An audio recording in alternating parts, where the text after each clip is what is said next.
wabarakatuh. Hai, Sabahal khair. Selamat pagi. Good morning. Arigatou gozaimasu. Salam mahasiswa. Bagaimana nih kabarnya teman-teman hari ini? Sehat? Mudah-mudahan kita semua senantiasa dalam keadaan sehat walafiat, baik lahir ataupun batin kita ya. Amin. Baik, sebelumnya introduction myself. Nama saya Resti Risalati Muntazam. Saya salah satu mahasiswi dari Prodi Pendidikan Agama Islam. Saya sekarang sedang berproses di kampus tercinta saya, yaitu di STAI Al-Musadadiyah Garut.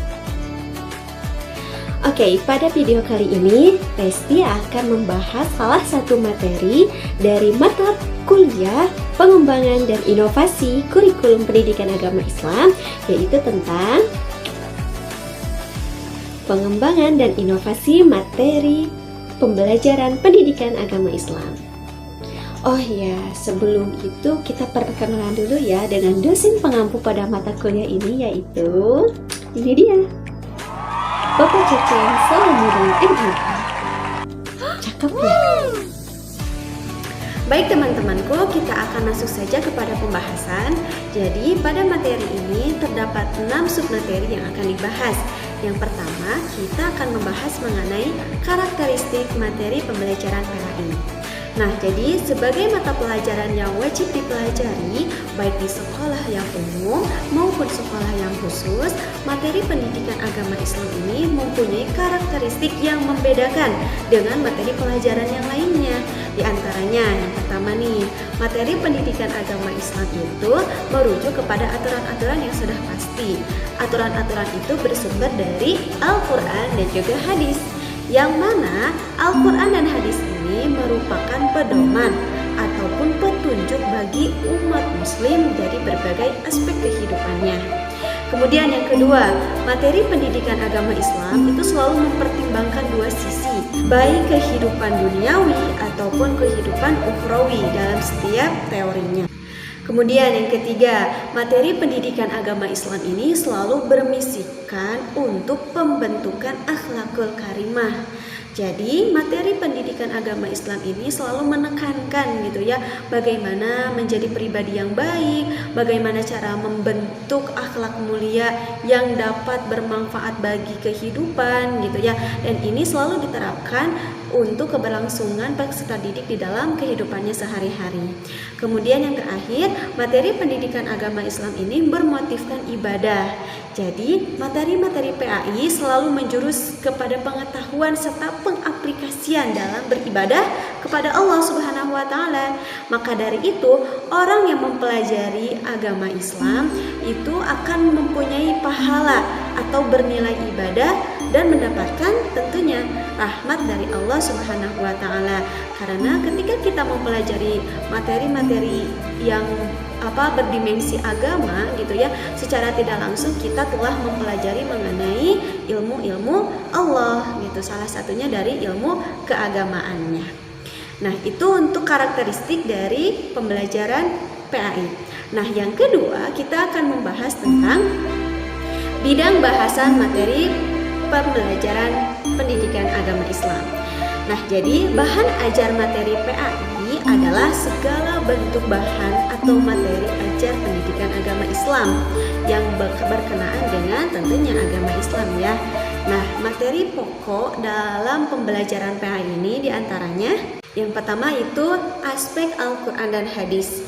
Jadi dalam aspek ini menjelaskan materi yang berkenaan dengan ayat-ayat dalam Al-Quran, menjelaskan beberapa hukum bacaan yang terkait dengan ilmu tajwid, kemudian juga menggali mengenai kandungan dari ayat-ayat tersebut, dan menjelaskan tentang hadis-hadis dari Nabi Muhammad SAW, baik dari sisi kualitasnya, baik dari segi maknanya, dan juga dari kandungan dari hadis tersebut. Nah, yang kedua yaitu membahas mengenai aspek keimanan dan akidah Islam. Jadi pengajaran keimanan berarti proses belajar mengajar tentang kepercayaan atau keyakinan dalam Islam. Jadi dalam aspek ini menjelaskan berbagai konsep materi yang berkenaan dengan keimanan yang meliputi 6 rukun iman yang ada di dalam Islam itu ya. Pasti teman-teman juga sudah tahu.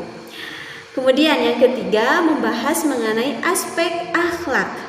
Dalam aspek ini menjelaskan berbagai materi tentang sifat-sifat terpuji atau akhlakul karimah yang harus diikuti dan menjauhi sifat-sifat yang tercela atau akhlak mazmumah.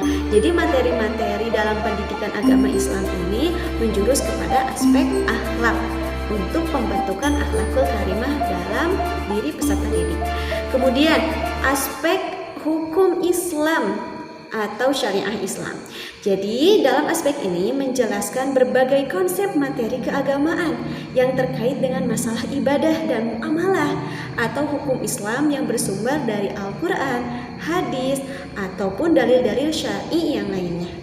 Dan yang terakhir, di dalam materi pendidikan agama Islam ini membahas mengenai aspek tarikh Islam. Nah, jadi aspek ini menjelaskan materi tentang sejarah perkembangan dan peradaban Islam yang bisa kita ambil manfaatnya untuk diterapkan dalam kehidupan di zaman sekarang ini. Nah, pembahasan yang ketiga yaitu tentang tujuan pengembangan dan inovasi materi PAI. Nah, pengembangan materi PAI ini memiliki tujuan terencana, yaitu yang pertama, mengembangkan materi PAI dengan melihat perkembangan zaman sekarang.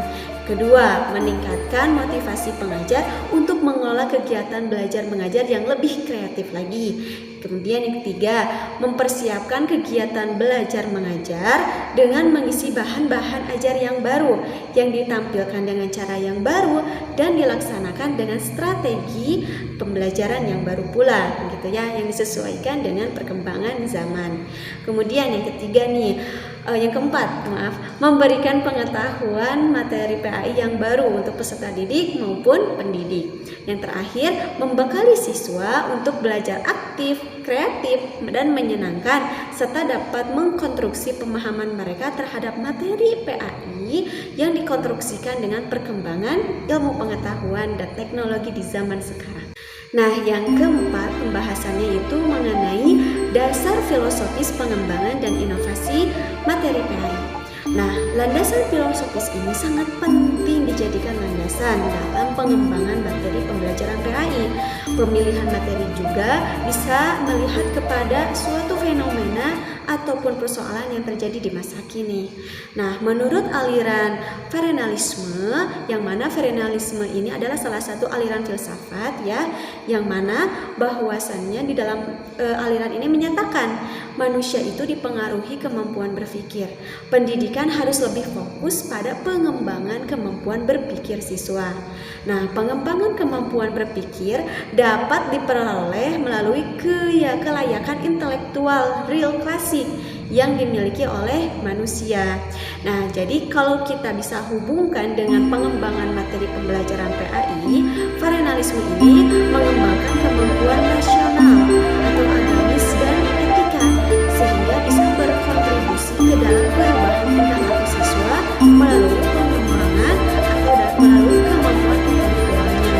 Oleh karena itu, materi pembelajaran PAI ini selalu dikembangkan dengan melihat zaman yang sudah semakin canggih, yang mana pemahaman materi PAI ini harus lebih diperluas dan diaplikasikan dengan perkembangan iptek atau ilmu pengetahuan dan teknologi.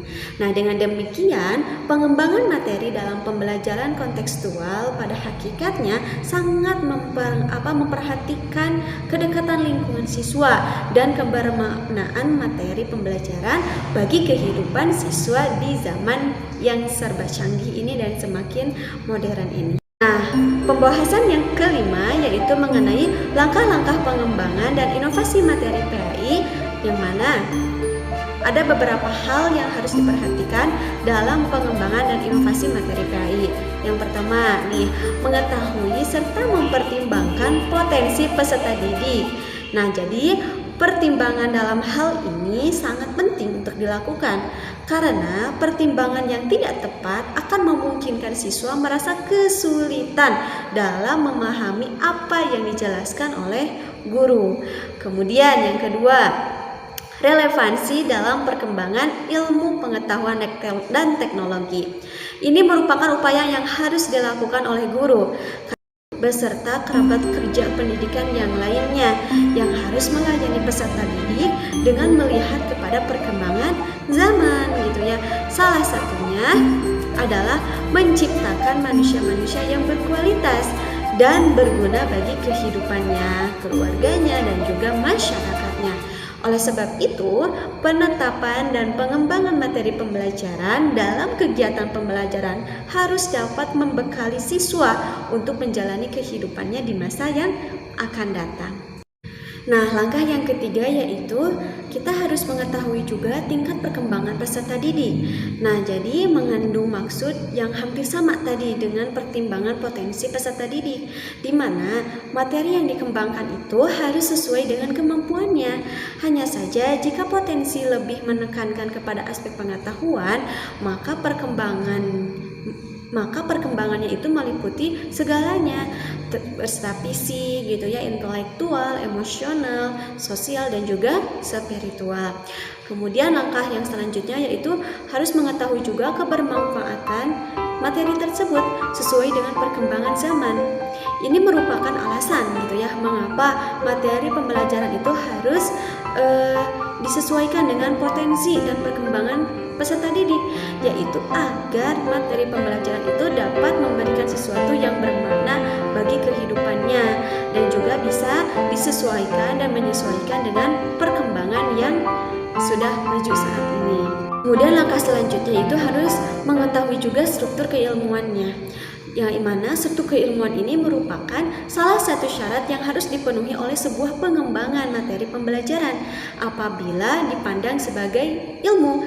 Dalam hal ini, materi itu dianggap sebagai salah satu yang harus dimiliki nilai kebenarannya yang pasti, mendasar, dan juga dapat diakui.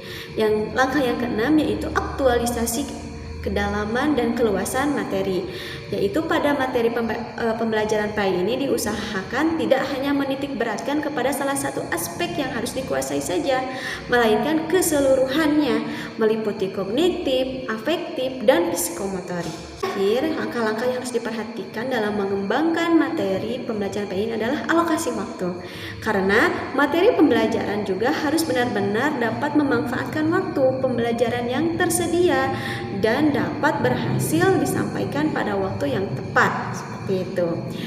Nah, untuk materi yang terakhir yaitu mengenai contoh-contoh hasil pengembangan inovasi materi PAI dalam pembelajaran di era Society 5.0. Nah, Society 5.0 ini merupakan sebuah ilmu pengetahuan yang berbasis modern yang memanfaatkan teknologi Internet of Things seperti kecerdasan buatan gitu ya, kepotensial, serta industri robot.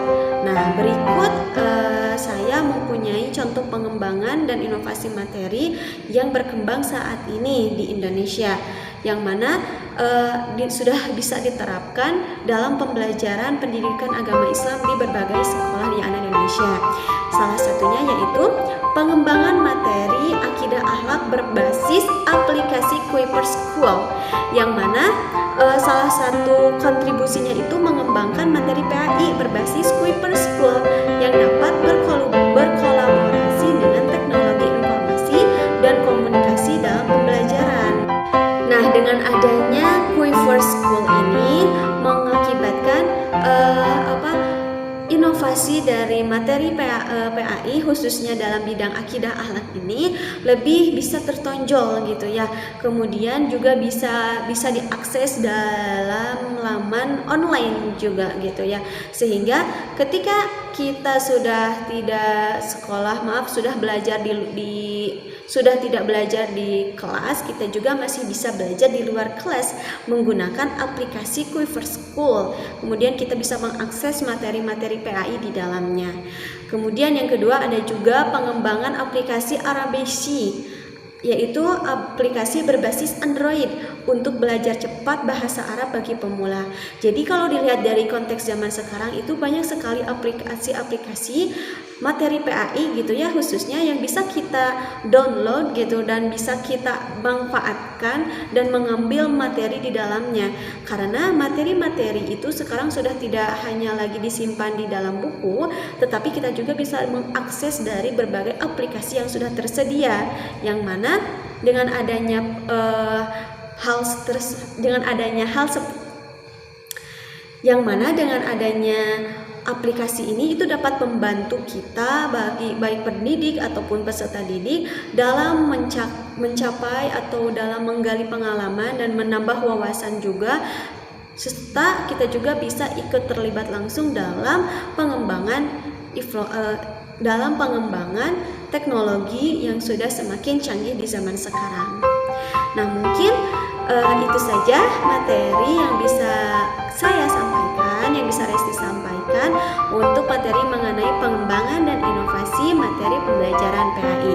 Mudah-mudahan materi yang Resti sampaikan bisa bermanfaat buat teman-teman semua, dan apabila ada materi yang kurang tepat, boleh di-share atau boleh dikasih kritik ataupun saran di papan komentar yang ada di bawah ini. Karena komentar dari kalian itu menentukan keberhasilan bagi saya sendiri. Oke, mungkin itu saja yang dapat saya sampaikan. Syukran katsiran.